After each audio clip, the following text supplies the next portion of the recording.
Hello, everyone. Hello, guys. Hello. Thank you for joining me. Thank you for coming to be a part. Thank you for joining me on this journey. Thank you for listening to what I have to say. You know, I'm not the first person. I won't be the last person that has had a encounter with cancer or anything. So for you to listen to what I have to say and to reach out to me, and to love on me and to pray for me and to support me, that is absolutely amazing. And I do all of this just so that I can make sure that other people are aware and to make sure that I can help other people and to open the eyes of some people who don't know and who have gone through this or are going through this, to let them know that they're not alone, and to share some of my woes and the things that I've seen and gone through, because I've never been through this, so I am experiencing this with everyone else. So when you call and you ask me what I need, I say, hey, I don't know, I just need support. And so I appreciate that. So today I am going to read my next entry that I did in my journal. And I just want y'all to see this. I know the words are going to be backwards on one video and the other one not. But it says, mindset is everything. My best friend Tiffany Bryant got this for me because she said, yeah, friend, you say you're journaling or whatever. So I wanted to give you something to, assist with that. And I appreciate it. And I love you, friend. Thank you, best. Thank you so much. This is about my first appointment to the oncologist. And so I'm going to read this now. Keep in mind, this was written on December 9th. So this is, I might talk in past tense or whatever, because I'm just reading some of the things that I had already written down in my journal before I started recording these videos. So I'm just going back to those. So this was December 9th. Today I went to visit the oncologist for the first time. I'm thinking I'm coming in to get some concrete answers. Leading up to it, I was calm and positive. As I closely approached the facility, I felt a small tightening in my chest and increased anxiety. Walking to the office, the anxiety became more intense. I was sitting in the waiting room for the 45 minutes it took for them to call me. The anxiety increased. Now, listen, y'all, I was sitting there and I was pissed off, okay? 45 minutes, that's a no. Before the appointment, I was told visitors weren't allowed.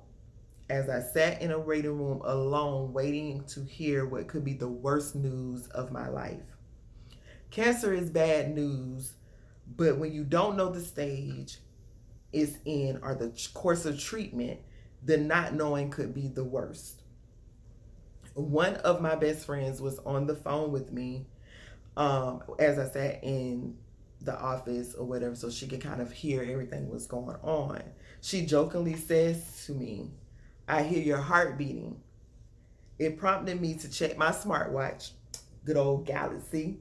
Samsung. Boom. Get you one. So I checked for my heart rate. It was at 99 beats per minute. Tiffany tried to calm me down as I watched the waiting room fill up and people go in before me that were there after me. My anxiety continued to build. At this point, I'm pissed. I'm very pissed, okay? I finally got called back, but very unhappy. I was very unhappy. I didn't really even care what anybody had to say at that point. I didn't even want to hear what nurse or doctor wanted to say at that point because I'm pissed. I don't even care. I'm very unhappy with the fact that I had to wait so long, and then watching people come in with people when they said that visitors weren't allowed. So I'm there alone. That it just absolutely sucked. I was told by the nurses that I would need to get a pelvic exam, but I declined. I had an extensive biopsy done just 3 weeks earlier, so I refused to be touched. Also, knowing they couldn't do any other surgeries or tests until I healed, which was in 3 more weeks at least, I didn't see the need for it at the moment. The doctor comes in to talk to me. He states they still have no news to give. The pathologist couldn't tell how far the cancer had invaded. They would need to meet with a team of oncologists, radiologists, and pathologists to review the slides from the biopsy more. At this point, I'm very upset and not confident in my doctors. The doctors started saying they may need to do another biopsy or MRI or a PET scan to confirm the stage and treatment. That means I now would have to wait at least 3 more weeks to have a surgery or any other procedure. Then wait 6 more weeks to have the actual treatment or surgery. Not cool, not okay. He said the cancer is slow progressing, which eased my mind a little, but still very unhappy. This was wildly unacceptable to me. I did more research into changing my insurance plan so I could get new doctors. I refused to leave my life in the hands of people who seemingly dropped the ball with my care. If I didn't learn anything from people that deal with cancer and other illnesses, I learned you must advocate for yourself.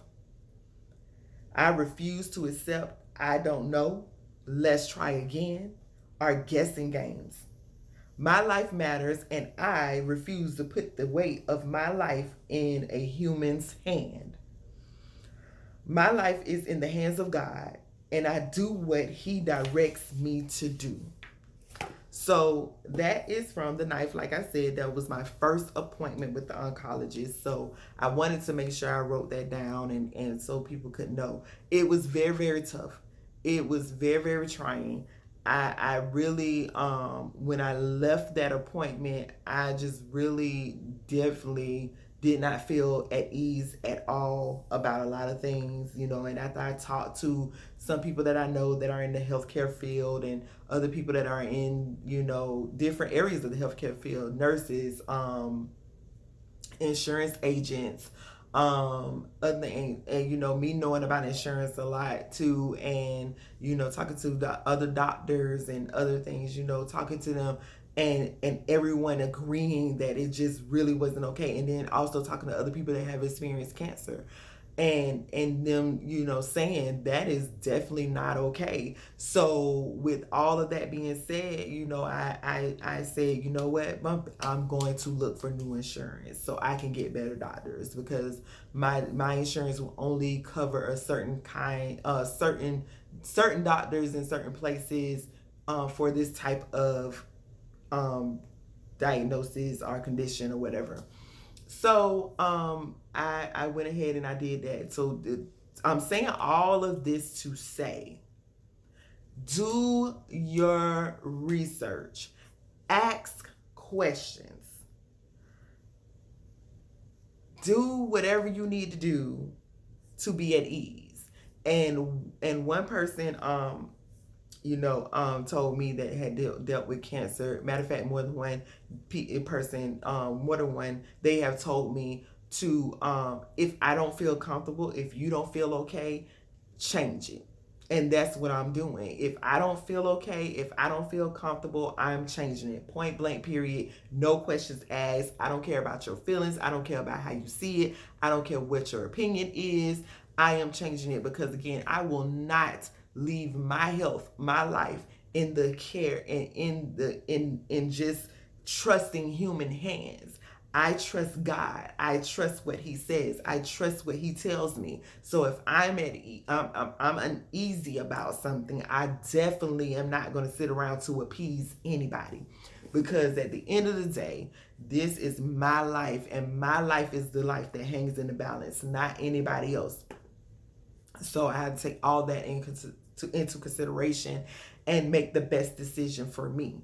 And so I am in the works to changing my doctors. I have changed my insurance. And I'm still doing my research, still trying to figure out some things, and definitely paying attention, writing notes, asking questions, all of those things, because at the end of the day, I cannot again trust humans with my care, and I can't let someone feel like it's okay to just kind of take their time and to feel like it's really not that serious, or to just guess and play around. No, we're not doing that.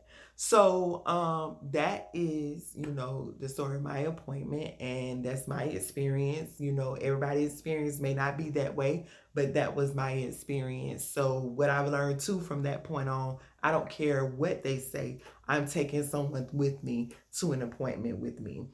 At every appointment, if I can, from this point, because I have such a huge support system, as I keep saying.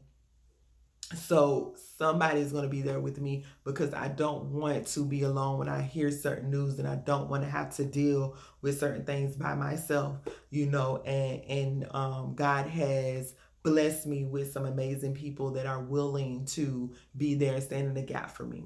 So that's what I'm going to do. So I am in hopes that this is blessing people and helping people. I have gotten a lot of response since I've announced and since I've been posting these videos. So I know they're being helpful. And I hope that, more people are becoming aware of some things, when it comes to this. And just health, period. Pay attention to your body, pay attention to what you see, and, change some things if you can, the way that you eat, the way that you exercise, or you are active or whatever. Change those things if you can, so that you can live a healthy life and be better, So I thank you guys for tuning in. I thank you guys for listening to me. I thank you guys for caring. And I will be back soon with another edition of this journey and the journals that I have wrote in the process. So continue to pray for me, continue to reach out, continue to love on me, continue to send encouraging words and songs and messages and all of that. Continue to do all of that. I appreciate it so very much. And we just gonna see what God says. We're gonna see what happens next. We're gonna see where we go after this. Okay. All right, guys. Love you all. Goodbye.